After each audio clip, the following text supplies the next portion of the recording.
या देवी सर्वभूतेषु शक्तिरूपेण संस्थिता नमस्तस्मै नमस्तस्मै नमो नमः।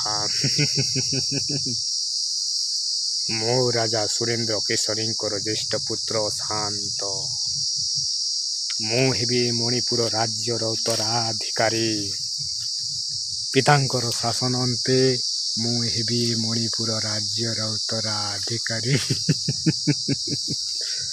बास मो राजा पुओ हेई मो पाठ पढ़ारे मो समयटा को कहीं नष्ट करी रे भाई। मो सानो भाई आनंद किंतु से पाठ पढ़ारे व्यस्त। मु तो राजा पुओ पाठ पढ़िले केते न पढ़िले केते। मुए राज्यर सुंदरी युवती को आनी तांकर देह सहित मु खेल करी खेल।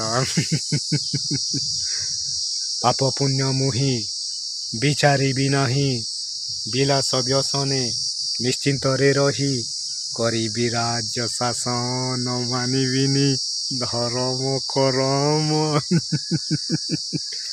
पितांकर अटे मु ज्येष्ठ सुत अशांत नाम रे राज्य विख्यात पिता देवे राज्य भार।